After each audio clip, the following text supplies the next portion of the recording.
everybody. Welcome to episode 65 of EZPZ Podcast. I'm Sean Johnson. Joining me this week, Nick. What's up, guys? Shayna. Hey. And Lydia. Hey, guys. We're back here again. Us four, we're on episode 64, as you can probably, as you recognize. We've got a great show for you this week. We're going to chat about, of course, Shaun White winning the Olympic gold, record-breaking third time. We're also going to chat about the Nintendo Switch, helping find some Australian guy, a tumor in his hand. It's pretty dope. But first, let's get into, of course, the biggest news of the whole entire week: Parkland, the shooting in Parkland, Florida. It's terrible. That is it's the 18th shooting in the U.S. Like mass, school shooting. Excuse me. Yeah. That article that you shared had a lot of good insight, like facts and stuff, but I don't know. I feel like it's kind of like the drug thing. What was that one country that was trying to decriminalize drugs? Venezuela, I think. Something like that. I don't know. I just feel like it's got to be like a mental health issue, you know? Like, you got to look at it that way. It's more like they're all just like gun control, like get rid of the guns. But like if you're in the mindset to want to shoot up a school, like something's wrong in your brain, I think. Right. I don't know. Yeah, but Lydia had a funny meme that she had found. Why don't you share that? The liberal. Oh, it just said basically, it had the liberal and the conservative talking. The conservative says this country doesn't have a gun problem; it has a mental health problem. And the liberal says, "Oh, so you mean we need to spend more money on mental health?" And the conservative says, "No." It's just like so true. It's just a never-ending cycle. Yeah, it's the same thing with abortion. Like they don't want people to have abortions, but they won't help with birth control. Like they don't want Planned Parenthood to do birth control or those types of things. So it's a very double-edged sword, and I think the mass shooting thing is definitely, I'm pro-gun. I think that people definitely should be allowed to have guns, and I don't. But what does pro-gun mean? Are we talking about AKs, handguns, missile launchers? Like, what is a gun? It can shoot a projectile, right? I don't know enough about guns to speak to that well enough. I think most people, especially that are more on the left, could agree that there is a boundary, and it gets into a realm of just absurdity where, of course, there's just literally no practical reason for someone to have to own something like that. But I think when you start talking semantics, at that point, you're getting away from the point. So the point isn't, oh, I don't want someone to own a rocket launcher. I think what we really need to do is whittle this down a little bit here and look at why the United States of America sees this so much more than, let's just compare ourselves to other Western industrialized countries so that it's like easier to wrap our minds around. So we don't see that, right? Like us in the United States, we see way more of these mass shootings, as everyone knows, than other industrialized Western countries, right? So why is that? Well, first of all, we're a huge country. There's way more huge people. As in what?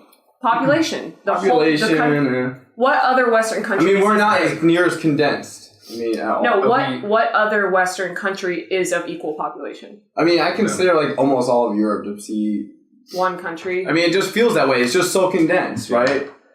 I don't know. We do have the most guns per capita, like per person. Oh, easy, yeah. Over any other. 88.8 guns per 100 people, which makes no sense. It's like insane. Statistically, more people, more crazy people, more chances of crazy things happening. Yeah. Right? In addition to the fact that we're living in one of the most prosperous times, of course, not everyone is prosperous, but when you look at human history as a whole, one of the most prosperous, easygoing times on the planet is right now. We're living through it, right? So what happens? People don't have daily struggle. A lot of people don't. Or if it's struggle, it's like very minimal. It's kind of petty stuff. It's not real struggle.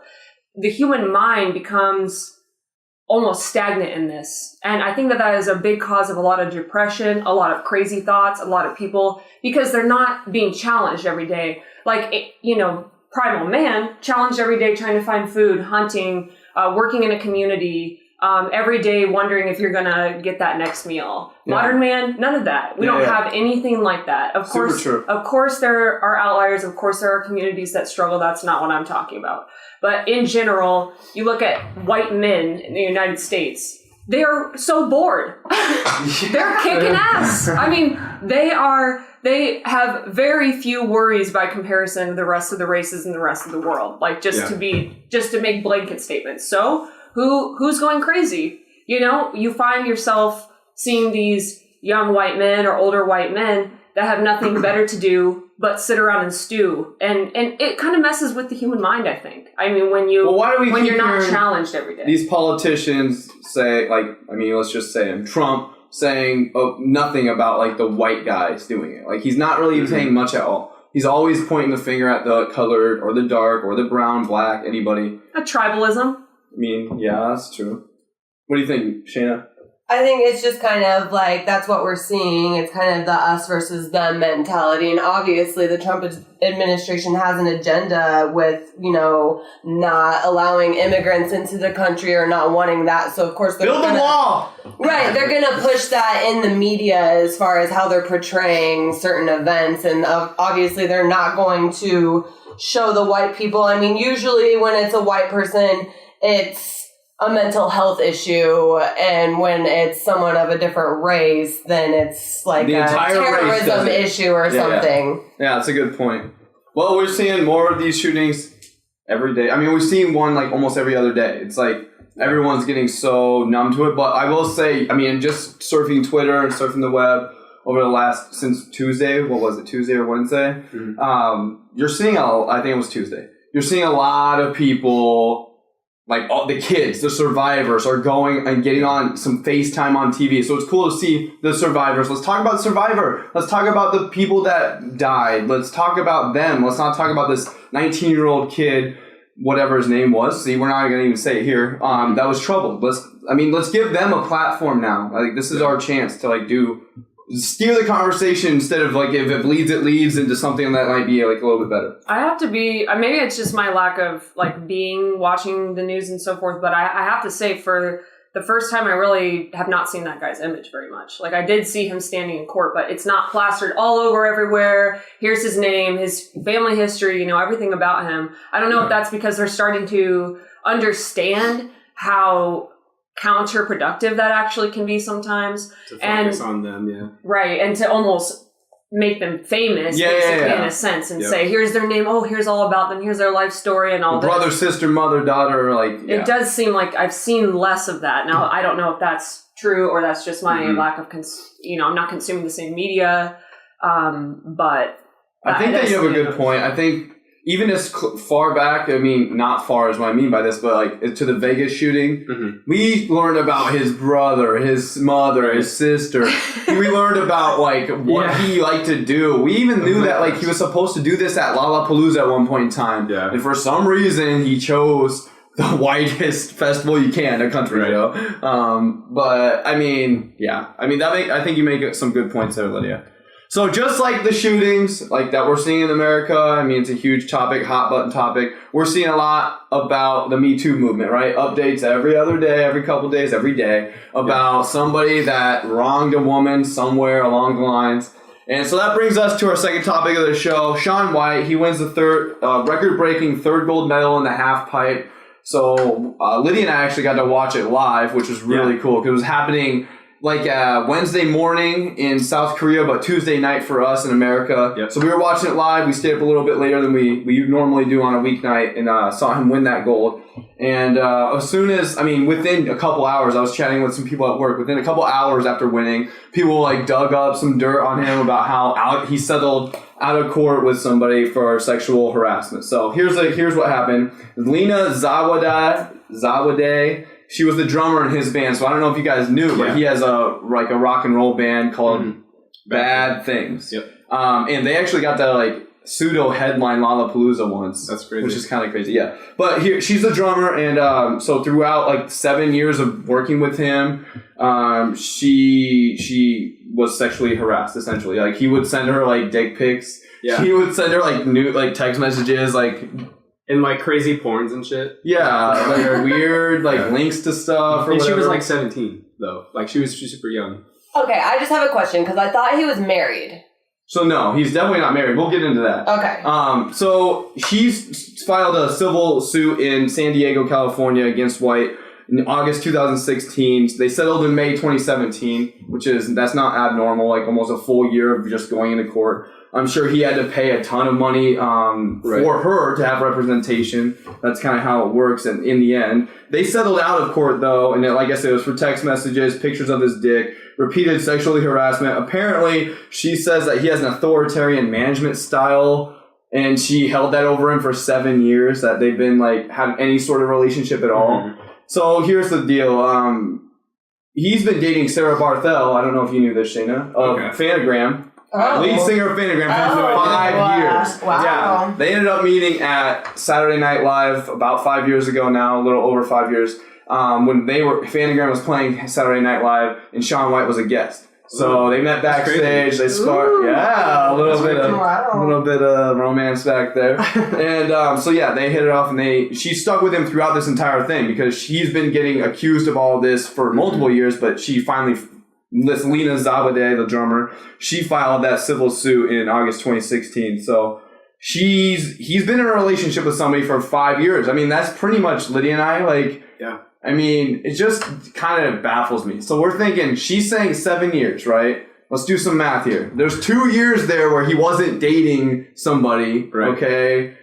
I mean, we have two women on the show. Do you guys, like, I don't know if I consider getting a dick pic sexually harassment from somebody that you know, when there could be, like, maybe, like, a romantic thing going on, sparking. I don't know. Let's hear. Well, I do just want to say and back up for a second that it's too bad I didn't know about this sooner, Lena, because you could have just forwarded those dick pics on to me and I would have taken care of it. Oh my God. Well, I do kind of want to say, like, if that was her boss, if my boss texts me a dick pic, like that, I could see is sexual harassment. I mean, technically it is sexual harassment. I'm not asking for a dick pic. Like, sure.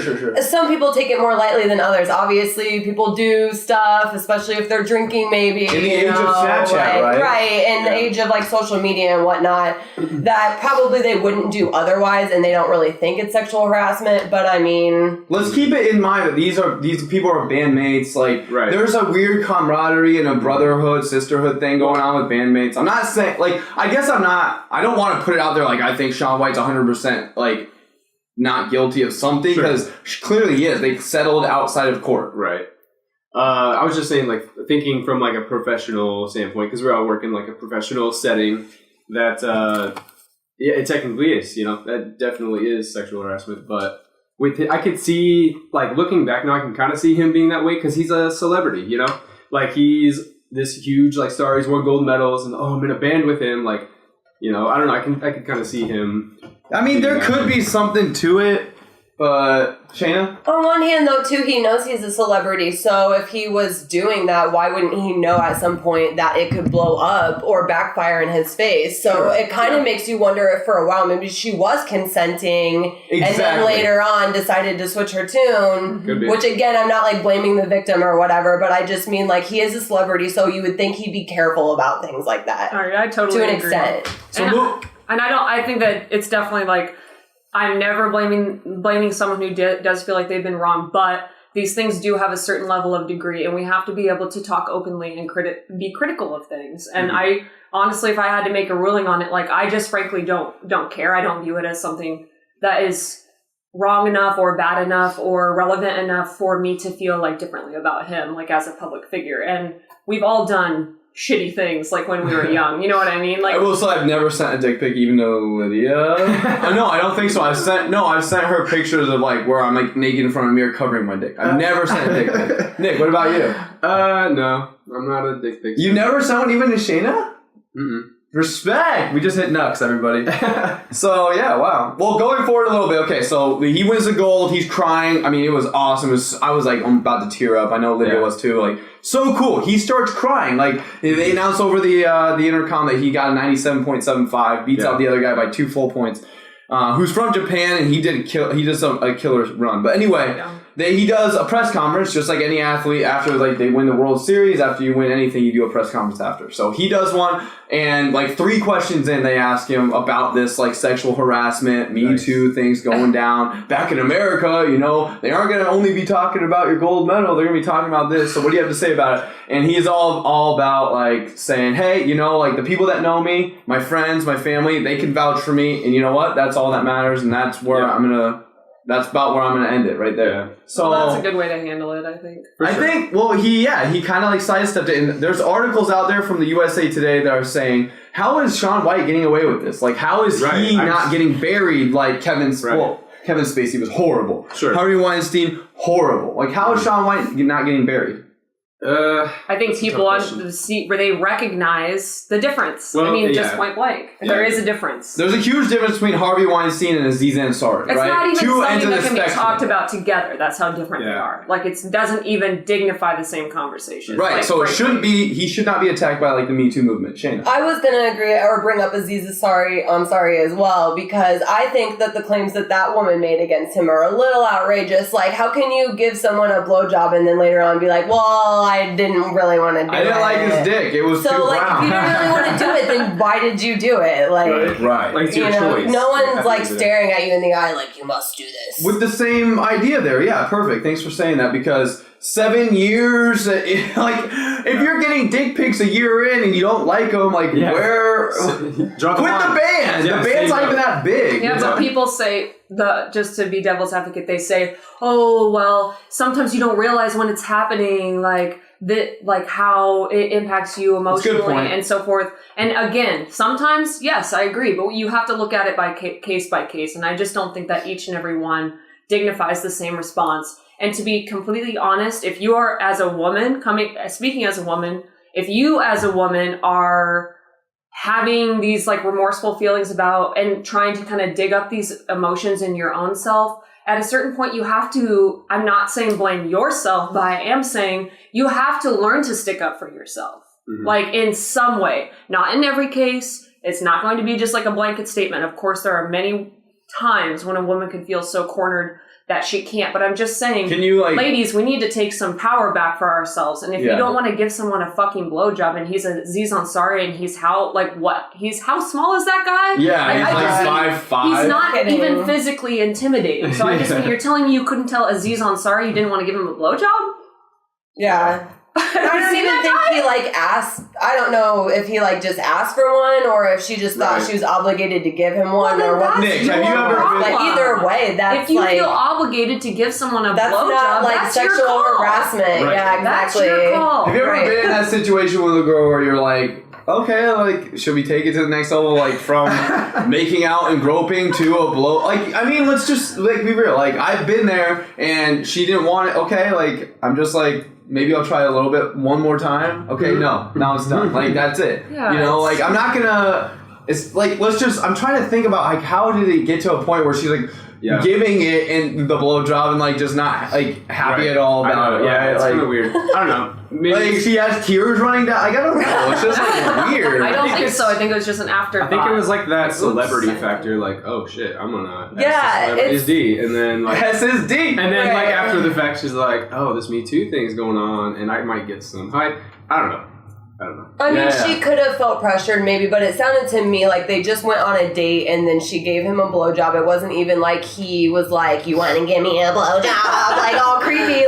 That's just what happened organically is what it kind of sounded like. And then maybe after the fact, maybe she felt awkward and felt guilty about it, which is her own internal issues to deal with. But I think right now, in the United States, well, and actually, I shouldn't just say the United States, but in the media, there is, it's basically open season on men, right?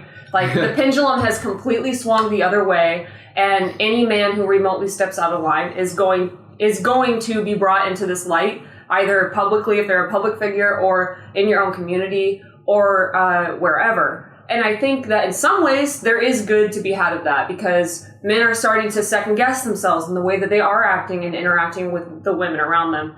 And in some ways that's great. In other ways, we have cases like Shaun White, where I just don't really think that that's all that important, and he should be demonized, etc. But at some point, things do level out, and overall, this is probably good. This is a good time for women, and this is a good thing to happen, because I do expect things to kind of swing back to a more middle ground. And after we've done all that we've have on this end of the spectrum, then hopefully we can come to some more middle ground where women aren't having Weinstein, experiences with. But what about what Whitney Cummings was saying? Famous writer, for a lot of shows. I think she did Two Broke Girls. She's also a stand-up comedian. She says she plays that devil. She plays closer, I think, on the pendulum to Harvey Weinstein's side, where she's like, he gave these women a shot that never would have had a shot. He gave these women all this money, these parts in movies for. I mean, at the end of the day, it's just skin deep kind of sex or whatever. I know he's accused of like rape and stuff, but like in some cases, what do you guys have to say about that? I mean, if a woman made a sexual transaction with him, then I think that's fair and square. I think a lot of the times women get themselves like they're in this situation and at the time they don't speak up and they go with it even though maybe they don't really want to, and then after the fact it's kind of awkward and weird, and later on they do decide to speak up. They so have that regret afterwards. Right, yeah. So is that fair to the dude? Like, how is he supposed to know? That's what we were saying, because it's not necessarily Harvey Weinstein. I'm thinking about myself. Like, there's times where like. I'm not saying there's times, okay? I'm just saying, like, there may have been times where, like, maybe somebody didn't want to do something, and then, like, at the end of the day, they feel a little bit remorseful for sleeping with me or whatever, and then, like, maybe not even me personally, I'm just, like, trying to think, like, how is that okay? Like, how am I supposed to know? Well, yeah. I think going back to what Lydia was saying, like, it's good that this is happening because we need to have the conversation, and it kind of will help bring us to that middle ground, because women do need to maybe speak up in that situation more. Like, guys don't know unless you tell them. That's just the matter of the fact. So if they're going with it at that moment, then the guy's going to think that they're into it. Yeah. And obviously, guys are very, like, more visual and sexual-wise. They don't think with their emotions as much. So... Yeah, totally. Thanks, Shayna. Nick, I have a question for you. What's up? Have you ever, like, slept with a girl? And I know your wife is on here, but I just mean, like, I never ever went to parties. I never went to parties and slept with a girl one night stand. Never. Like, that's just, because I don't like the idea of, like, she's under the influence of alcohol, I'm under the influence. And so when I met Lydia, we that first night, like, we made out, but we never took it to another level. Like, we never took it to whatever, like, blow job or whatever, hand job. But, like, just because, like, I know she didn't want to. I know she didn't want to because she stated it, and I also didn't want to. Yeah. It was like, I don't want that. Like, I don't want that, like, waking up the next day feeling sort of like, maybe does she feel remorseful? Did she not like that? I mean, how do I feel? I mean, so conflicted. Yeah. So, like, what about you? Like, I mean, that one night stand thing, like, I don't know. I don't know. That's a tough question. I've never really been in that many, like, situations like that, I guess. Sure. I've always usually... Sexuations. Never been in a sexuation in your life? I mean, there's been a handful of times. I know about a sexuation of yours. Yes. Yeah, so it doesn't have to be, like, spoken about, but I just mean, like, it's basically at the end of the day, like, how do you feel about... I've had that, like, regretful, like, thought afterwards or whatever, but, yeah, I don't know. Same way, like, communication is key if you're in that situation. And if you're, like too drunk under the influence, though, if you're too drunk to make, like, a good, sound decision, then you probably shouldn't. But, if you're both drunk and then you're just regretting it the next day, then it's, I don't know, whose fault? Because you were, well, I guess I didn't, I didn't preface this question to you, to the listeners playing at home, but you were straight edge, so you go to parties still. Mm-hmm. Like, how that interaction work with you? You're sober. Yeah, I never had anything like that. Okay. That's more what I was asking about. Because, I just feel like that's, like, kind of fucked up. If you're, like, sober and then you're gonna, like, prey on people that are... You should tell them why you were straight edge, though. That's actually perfect pertaining to the situation. So there were, like... Once upon a time, listeners playing at home, Nick Gandy over here, co-host Throwback. One of my right-hand Lemonhead was a straight edge human being, which meant he did not indulge in what, Nick? Just anything. Alcohol, drugs. All the good stuff. Didn't do anything at all, just at home. No drags? No drags for you? Of cigarettes? Boy, I'm talking about them drags out there in the streets. Oh, no drag queens. No, I don't know. So, prior to becoming straight edge, I did drink a little bit, and I went to parties and whatnot. But yeah, I had one of those situations where I was a little too drunk, so was this girl, we had this thing, and then the next day I just felt really terrible about it, and I don't know, it just, like, changed my perspective, because that's not really who I am. I don't like to be like that one. You were young though, right? Like 16, 17? Young. Really young, 16, 17. So I just don't really want to be, I don't know, that just didn't feel right to me, so then I, like, tried to decided to change my perspective, and then I was straight edge for like 8 years. 8 years! I was straight edge for almost 2, so. If you're not now, you never were. Yeah, I know, right? I mean, come on, you can't put someone down for like making a life-changing, life-altering decision for a long period of time. Yeah, you have to Sons of Sons of Anarchy, my tattoo. Yeah. Tattoo. Wait, what do you mean by that? I gotta black it out. Black what out? Or burn it. So you have a straight edge tattoo. Yeah. Like no one at home. The black bee. No one at home knows what you're talking about. It's fine. I have a big old chest tattoo that says straight edge on it. It's not that big. It's just a little lettering. Yeah, I'm just gonna black the out lettering could get easily covered. Yeah, it's not like you have like 7 inches of straight edge just across the like in letters. A giant X on my whole front. I think that Nick should keep it because it was a huge part of your life for a very long time, and let's not dismiss that. Just because he doesn't just because he drinks a little bit when he wants to now or whatever doesn't mean that he didn't for 8 years. At the end of the day, that was a part and of your life and helped you become who you are now. Yeah, so it did. At the end of the day, you and Alex Beward are by far the most like calm and collected most nights we go out. Like for instance, we're drinking. Cheers, everybody! Woo! Bloody Mary's over here because we're pre-gaming here at Studio EZPZ. Just had to take a sip there. Studio EZPZ before we pop out for the evening Saturday here for Clem, who you've listened on the podcast multiple times. He's the Roger Federer lover. But we're going to be popping downtown. Well, we're going to be popping in a party bus, right? Yeah. Like, that's the plan? Is that when was the last time y'all popped out on a party bus? I'm a party bus. The first night Lydia and I became like true friends, actually. On. Cool. Many years ago. Yeah. Share the story without all the gory details. Basically, we just went on a party bus. I don't even remember whose birthday it was, but I puked all over myself in the car. Wow. And then the rest is history. And now we're here. Yep. Well, right on. Well, I went on multiple party buses, and I think what... I've been on 5 or 6 now, no. But I think one thing to point out is that your guys' experience was a little bit different, right? Because you guys were both under 21. Yeah. Okay. So I've been on 19. Well, whatever. I mean, it's kind of weird. I'm like, what? Who let us do this? Right. How did this happen? Okay. The times I've been on party buses, I've been underage once, and then the rest were over 21. So, I mean, it is a lot different. Like, you're going to be going to a bar, getting off, or swigging down some alcohol. Yeah, I'm a party bus virgin. I've never been on. Party bus! Woo! Oh! We're going to be Hop in popping the that. party bus chair. Yeah. First rodeo! We're actually going to be Yeah. I guess we have to cheers to that.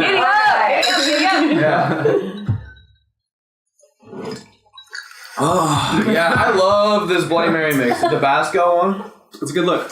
I will say, though, we got to keep the show on the road. We got a couple more topics I'd like to cover. Nick, what do you got for us? Do you have anything going down in Nicktown?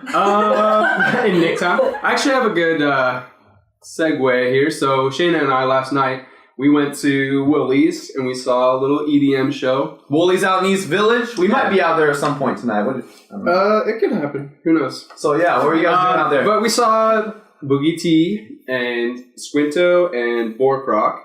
Borkrock, we actually... Borkrock. It's awesome. He's from New Orleans. Well, they're all from New Orleans. I don't know if Squinto is actually. Boogie T and Borkrock. Anyways, continue. Anyway, so when Shannon and I went to Colorado in December, we randomly found an EDM show and it was this Borkrock dude. No way. So, I yeah. know that. Yeah. So I guess I did know that, but I had forgotten. Yeah. So it's kind of cool that we ended up getting to see him again. But Did you guys just on a whim decide to go to this show, or was it like you guys buy tickets? No, we just on a whim because we were in Denver, so we got a little sleepy the night before and missed a show that we did buy tickets to at Collie. Very sad. And so the next night we were just I wonder if there's other EDM. So we had to have all 3 of these guys are EDM. Yes. Okay. But actually, if you're ever in Colorado, on the weekend, there's just huge shows every night. It's crazy. Oh yeah. Denver's a huge hub. It's a bit bigger than Des Moines. Yeah. But anyway, so the show was great. Boogie T was awesome. Probably my favorite of the night. But headliner, right? Actually, he wasn't, which I thought he was going to be. Surprisingly, no. Who was? Squinto was. I don't understand. He has less followers. He's a really heavy, excision type. artists. Oh, you know? wow. So, but anyway, during his set, they whipped out a Switch and they were playing Mario Kart. Mario Kart! On the big screen behind him while they were playing. What? Yeah, but I thought that was interesting because you had a Switch topic. Yeah. So let's dive right in. An Australian guy was playing. So Mario Kart, we all know. I have a Nintendo Switch in the living room. We've been playing. And we would probably be doing something like that right now if we weren't podcasting. But he was playing Mario Kart. Came out in April of last year in Australia. And every time he'd get a coin, you can get those coins to get a boost, a mini boost. The HD rumble and this Joy-Con would vibrate and hurt his hand, his right hand. And he's a programmer. He thought he was getting aches from being tired or whatever, from using his hands all day typing. Yeah, something like that. So he kind of shrugs it off, but it keeps happening as he progresses and plays the game in a week or two. And then he eventually is okay, well, I'm going to go to the doctor. Right. They tell him there's something going on here. Keep an eye out on it. There's definitely there's something going down in your right hand here, but he's getting nervous because he uses his right hand for other things too. Yeah, not just playing. And so it's 6 months total passed or whatever, and he ends up going back because he's got a full blown bruise and mini lump there on his right hand, on his palm I should say, and he's and the doctor's yeah, you got a possible cancerous tumor in your right hand, bud. That's crazy. So then playing Mario Kart Nintendo Switch saved a life. Possibly they have to do an what's it called? Not an autopsy, but a biopsy. Yeah. An autopsy. You would know because you had to have a biopsy, right? A couple times. A biopsy? No. No, I think Gail for your has appendix. I think Gail had one. No. Gail, let us know if you're listening at home. Call us 1-800. Let us know. Call, you're on the air. They said that the tumor though had 5% chance of having it being cancerous, and also something to note that he has an Xbox One. He was playing Xbox One, and he never had that weird sharp striking pain all the way up through his arm. So it's all about that HD rumble. So people are just going to be rubbing Joy-Cons over the body So you heard it here, folks. Nintendo Switch. Get yours today and screen yourself for cancer. 100% effective. 100% It's going to be a new game. You will be cured. Well, you have to have Mario Kart too. But yeah. It'll be Nick, when are you going to get a Mario? When are you going to get a Switch? I really want one. A lot. But you do have an Xbox One. We should be setting up a show here in the next couple months. That'd be fun to do a live stream or something where we're both playing Xbox One. Well, it sucks because I want a PS4 too because I want to play Shadow of Colossus because that game looks awesome. Yeah. So I can't have it all. That is a good game. I used to play it on Remake PS2. just came out. Yeah, I played it on PS2 and it was awesome. So Caliber is coming out on the PlayStation 4. So we want one too. You have to get a Pro though. We have to because we have 4K TV. We want one too. Yeah, well, let us know when we have a free weekend to just lay around and play video games. We do. When? The weekend before you guys go to Base Sector is it free? That's our so end of March. It's not free for us because I have 6 birthdays all back to back in my family. In your family. Yeah. To me, It is. Yeah, and Nick's in there too. It's y'all are making Grandma's me go on this broke. Dex Yeah, so we're going to cut it a little bit short this week again, listeners, but just want to recap. We're going on Party Bus. Party Bus! Pretty tight. Celebrating Clem, a fellow Lemonhead, just like you listening. His 26th birthday. In the Monks. Which the is Frenchie and the Monks. French for Des Moines. I want to hear number one bar you guys want to head out to that we may not usually go to downtown Des Moines. Shoot, Nick. We can start with you, Lydia. I'm excited for the operating room and the hall, if we can make it. So let's chat about the hall. What's the hall? I don't think I've been either. So the hall is a beer hall, basically. It's large, high ceiling. It's a distillery, not a brewery, so they do their own liquors. Ooh. It's in Valley Junction, so it's right over the railroad tracks. I want to say south of the railroad tracks. On the other side of the tracks. Yeah. And they have long hall tables, like Hessen House or something like that, only longer.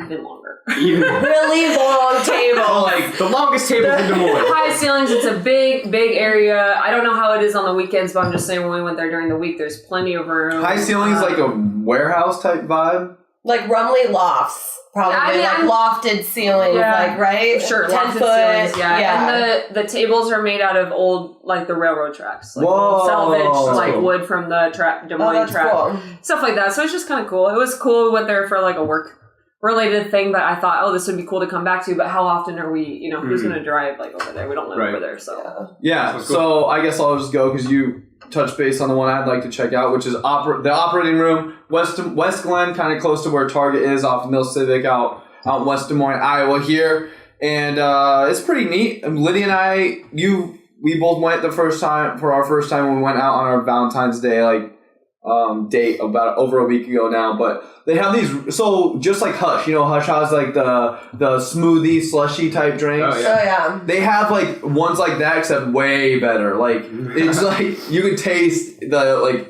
intensity. Yeah, so they're like a lot strong. I feel like they're stronger. I had a 8 ounce for 8 or 12 ounce for $8 or 16 ounce for $12. So they're a little bit pricier, but they're like themed. So like the one that I got had to do with like the Ghostbusters. It was had the slime something. It was like green. Slimer. Yeah. It was like a Slimer or whatever. But they also have real Slimer. The thing I don't like about the operating room is it's card based, like Dave and Buster's, So it's not token based, like up down, which has their own tokens, or quarter based, which is like any other barcade. So yeah, I guess I didn't say that, but the operating room's a barcade. They have the game selections, it's pretty good. Yeah. But the good thing about it is like there's other bars and other things around there, like in West Glen, that we don't usually frequent. Like our squad is downtown, sometimes East Village, right? Yeah. So I've never been drinking in West Glen either. So at all. Nope. I'm having a lot of cherries tonight. First for you. Yeah, wow. We're gonna get you screwed up. Great. We did everything we were supposed to. You don't seem that excited. We are so excited. Yeah. We're pumped up. I can't control myself. Woo! Yeah. So, West Glen. I went out there to Wellman's West a couple times. Yeah. That place blows. Screw you, Wellman's West. It's all about Wellman's on Ingersoll. So, yeah, guys, let me hear like one more bar y'all got in mind. Could be East Village, could be anywhere. Like, I want to hear one bar that you want to go to. It could be like our one that we always go to. Yeah. I like Peachtree. Peachtree. There you go. Thank you. Peachtree's good. So that's the place tell me about the ambiance. It's like almost like a... It's small. Open. It's small, though. It's kind of small. So it looks like a plane carrier. Right. Yeah. Because they have like an indoor, and it's like one of those like... It's not garage. They have glass there, but it's like one of those rooms where they open it up. So if it's a nice day, it's like you're inside and outside. So inviting for bikers, right? Yeah. They're like people that are running. Because it's the trails. They look like what, Lydia? They're wearing like a Nerf outfit or something. The banana boat. Professional cyclists look like Nerf footballs. The bright neon, everything. I mean, yeah, they're trying to get their velocity to... No, they're trying to get their visual, like, so no one hits them in the car. So Peachtree, Nick. Shayna, before we close out the podcast, I need to hear one bar. I was gonna say Peachtree. Well, now you gotta say something else. else. I guess what I'm looking forward to is Afties. Okay. Wherever that is. Where's that gonna be, though? I don't know. We'll figure that out. I hope it doesn't happen here. Probably on a changing table somewhere. Oh, yeah. What? In like a Perkins bathroom. Yeah, no shit. So when you're thinking changing table, you go to Perkins. When I'm thinking changing table, I go to the mall, like the family restroom. There you go. What do you guys think about? I'm just saying I'm getting so old anymore that after party it's like, oh, let's hit up this bar, let's hit up that. I'm like, no, let's just go home and talk. Well, I think that's just called being grown Let's light some candles. Well, dude, like, how fun is a bar Let's draw a bath. after the third or fourth hour, right? Right, exactly. Like, we had Afties last night and everyone left at 1:45 in the morning. So we At your house? No, at Caleb's. But I just mean, like, we still all made it home, buy bar clothes, and went to the bar. Well, we went to Woolies, but and we had Afties, like, and still went home by 2. Good. So yeah, no, you don't have to like go to the bar all night. It gets boring, like you were saying. After I mean, Lydia and I drove by Tipsy Crow today. Okay, so Tipsy Crow downtown Des Moines. They as soon like their first, second, third weekend they're open. They had some sort of racist like situation happen where they became the racists like of downtown Des Moines. Yeah, jeez. Well, they didn't let somebody come in because they had like a baggy pants or something, or they had a do-rag on. Like, like a dress code suddenly. Yeah, all of a sudden that shitty bar has a dress code. Okay, yeah, whatever. Yeah. Anyway, we drove by it and I just longed for that Barcadium setup where we literally took control of the entire patio. We could go and have $3 PBRs and just 30 people. Yeah, 20, 30 people and just talking like that. Mm-hmm. So like just taking it full circle now back to what Lydia was saying. I don't think that's getting old. I think that's like the best parts of the night. Yeah. The worst parts of the night are where you have to scream and just to hear somebody and wait 25 minutes to get that you don't like. Yeah, and wait 25 minutes to get a freaking drink. Yeah. So we're going to close out the podcast for you guys there. Thank you for listening to episode 65 and thank you to you guys for joining me. Yeah. Woo! Where can they find you, Shayna? Right now you can just find me on Instagram at Soul Sister with 3 L's. Soul Sister. And if you're listening on YouTube, you see that right there. Until we get video for the podcast, that's what we're going to do. I'm going to have like the people's social media right there. So just go back to your tab that has YouTube playing or whatever and check out my friends, my fellow Lemonheads. Lydia, where can they find you? Yeah, thanks for joining us, guys. And here on the 2107 FM. And you can join us at... No, where can they find you? Oh, you can find me. You can cut that part out. I'm not going to. Cut it. You don't know what you're doing over there. Someone's trying to make her own radio show. No, so they can find you at LYDDZ. No, you can find me... Hi, I'm Lydia, and you can find me at LYDDZ. On Instagram. Yeah. Nick, how about you? Well, this show has been sponsored by... No, you can find me at bazooka_Nick on Instagram and Nick Gandy Art on Facebook and Nick Gandy on SoundCloud. Nick Gandy on SoundCloud. Dropping Nick's Mix next week. Nick's Mix 11. Nick's Mix 10 just dipped out last week and it had featured a lot of good stuff. I actually really like the... What's that album that just came out? I got it mixed up with Bauer. Keys and Crates. Keys and Crates' new album is really so good. They changed their style up in this. Oh God! I go Deza E. I loved it. Did you just confuse Keys and Crates with Bauer again? No, he's doing that. He confused them. He's like, "Who's Bauer? Who is Bauer? Keys and Crates. That's who Bauer is." Listeners, that's a funny story for you for another time. You can find me at Shaun S. Johnson, Instagram, Twitter. Snapchat, I sing to my cats on there. It's pretty tight. You can find the EZPZ at the EZPZ at THEEZPZ, and you can send us your letters at the EZPZ Podcast at gmail.com. Send us your letters, be part of the show. We'll read them out loud. This has been EZPZ Podcast episode 65, and we out.